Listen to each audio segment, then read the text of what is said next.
어우, 왜 이렇게 셔? 저희 아버지가 제가 내려드린 커피를 드시고 하신 첫 마디입니다. 아버지가 쉬어서 못 드시겠다고 하신 그 커피는 바로 파나마 게이샤였습니다. 원두 자체는 정말 좋은 커피였지만 스페셜티 커피 산미에 익숙하지 않으신 상태에서는 좋은 소리는커녕 비싼 원두만 그대로 날려버린 셈이 되었습니다. 저처럼 아무리 좋은 원두라도 마시는 사람이 산미에 익숙하지 않다면 낭패로 볼 수 있습니다.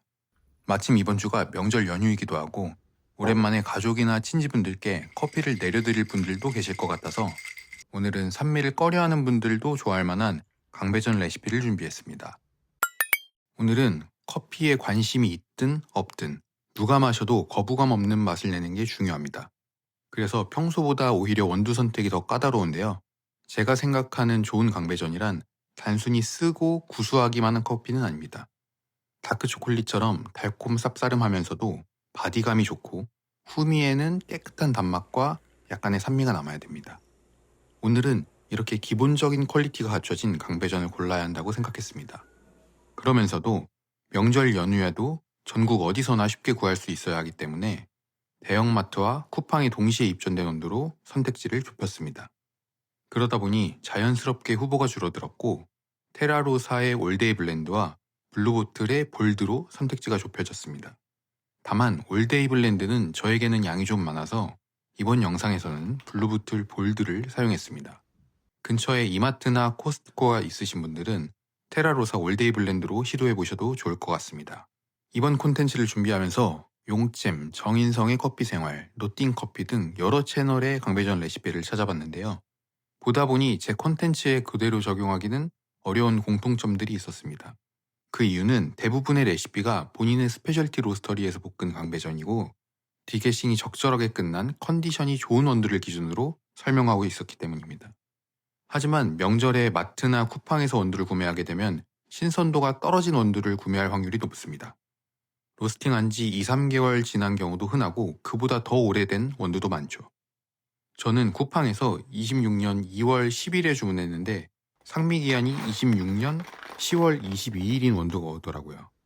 보통 상미기한을 로스팅 일자 기준으로 1년으로 잡으니까 로스팅한 지도 거의 4개월이 되는 상태였습니다. 그런 점에서 저는 안스타님의 이 영상이 눈에 들어왔습니다. 이 레시피는 유일하게 로스팅이 오래되고 컨디션이 다소 떨어진 강배전 원두도 최대한 맛있게 마시는 방법을 소개하고 있었기 때문입니다. 그래서 오늘은 이 레시피를 기준으로 내려보면서 다른 전문가들의 디테일한 포인트들도 반영해서 소개해드리겠습니다. 오늘은 원두 25g, 물 250g을 사용해서 1대10 비율로 내려줄 건데요. 제가 평소에 소개했던 1대15의 약배전 비율보다 물의 양을 줄여줍니다. 원두의 양을 많이 가져가고 물을 적게 사용해서 앞쪽에 좋은 성분 위주로 뽑아내는 의도입니다. 분쇄도는 코만단테 기준으로 32클릭을 사용합니다. 강배전 원두를 너무 곱게 갈게 되면 추출 속도가 느려지면서 쓴맛과 떫은 맛이 부각되기에 굵게 분쇄해줍니다. 왼쪽이 평소 약배전에 사용하는 28클릭이고 오른쪽이 오늘 강배전에 사용하는 32클릭입니다. 지금 분쇄도 한번 캡처하셔서 참고해 주시고요. 물 온도는 86도를 사용합니다. 약배전에서는 보통 92도에서 95도 사이에 높은 온도를 사용하는 경우가 많지만 강배전에서도 이와 같이 높은 온도를 사용하면 부정적인 쓴맛이 과해질 수 있습니다. 그래서 오늘은 온도를 낮춰서 고소하고 달콤한 맛을 살려주겠습니다. 드리퍼는 하리오 V60 01 사이즈를 사용할 건데요.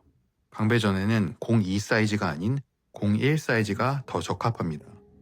쓴맛 위주로 추출되는 걸 막기 위해서 가느다란 물줄기를 사용해 교반을 약하게 하는 것이 중요한데 02 사이즈는 드리포트의 높이가 좀 상대적으로 높아지기 때문에 물줄기가 조금 더 거칠게 들어갈 수 있습니다. 그래서 물을 가늘고 가깝게 붓기 용이한 01 사이즈로 추천을 드립니다. 칼리타나 고노 같은 다른 드리퍼를 갖고 계신다면 그 드리퍼를 사용하셔도 괜찮습니다. 오늘은 린싱을 하지 않겠습니다. 저도 왜 강배전은 린싱을 안 하는지 이해가 되지 않았습니다. 그래서 좀 더 찾아봤는데요. 용챔님의 설명에 따르면 린싱을 하게 되면 뜸을 들일 때 물 빠짐이 빨라지게 됩니다.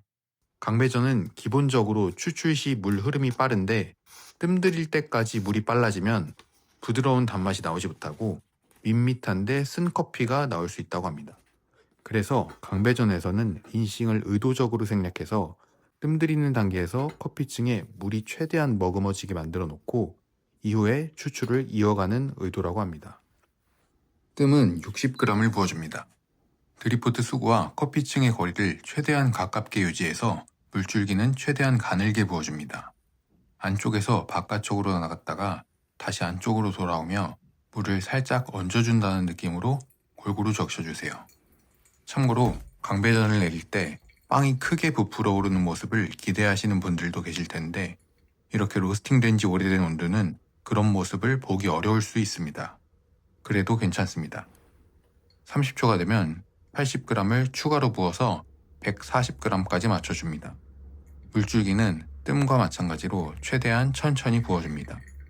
가운데를 중심으로 500원짜리 동전을 그린다는 느낌으로 중앙에 집중해서 부어주세요. 강배전은 약배전에 비해 원두 구조가 다공질이어서 가운데만 중심으로 부어줘도 물이 충분히 빠르게 퍼집니다. 이때도 물줄기는 가늘게, 드립포트의 수구는 커피와 가까이 유지합니다. 1분 5초가 되면 40g을 추가로 부어서 누적 180g까지 맞춰줍니다. 이 1분 5초라는 타이밍은 절대적인 기준은 아니고 140g까지 부어준 뒤 커피층 수위가 볼록하게 올라왔다가 다시 내려오면서 평평해지는 시점에 부어주시면 됩니다. 다시 수위가 내려가 커피층이 평평해지면 40g을 더 부어서 누적 220g까지 맞춰줍니다. 평평한 시점이 지나가기 전에 부어주는 게 중요한데 한 번에 푹 꺼져버리게 되면 강배전 원두는 텐션이 작아서 수위가 복구가 되지 않습니다. 이렇게 푹 꺼지고 나서 물을 붓게 되면 고르게 추출되기가 어렵습니다. 다시 한번 수위가 내려가 어느 정도 수평을 이루면 마지막으로 30g을 부어서 총 250g까지 부어줍니다. 물이 완전히 다 내려가기 전에 커피층 중간쯤에 내려올 때 드리퍼를 제거합니다. 이렇게 하면 뒤쪽에서 나올 수 있는 쓴맛과 떫은 맛을 방지할 수 있습니다. 이렇게 해서 강배전 추출이 완료되었습니다. 혹시 다 내렸는데 쓴맛이 강하게 느껴진다면 가수를 조금 해주셔도 괜찮습니다. 이때 가수는 원두량의 배수를 기준으로 25g, 50g씩 추가하면서 맛을 조절하시면 됩니다. 가수를 할 때는 추출에 사용하는 86도의 물이 아니라 상온수를 섞어서 10도 이상 낮은 온도의 물로 가수해주세요. 추출수와 비슷한 온도의 물을 가수하게 되면 향미 성분이 너무 쉽게 휘발돼서 맛이 밋밋해질 수 있습니다. 아이스로 드실 경우에는 가수 없이 그대로 얼음 위에 부어주시면 됩니다. 그럼 마지막으로 오늘 레시피를 한번 정리하고 마무리하겠습니다. 원두는 25g, 물은 250g으로 1대10 비율을 사용합니다.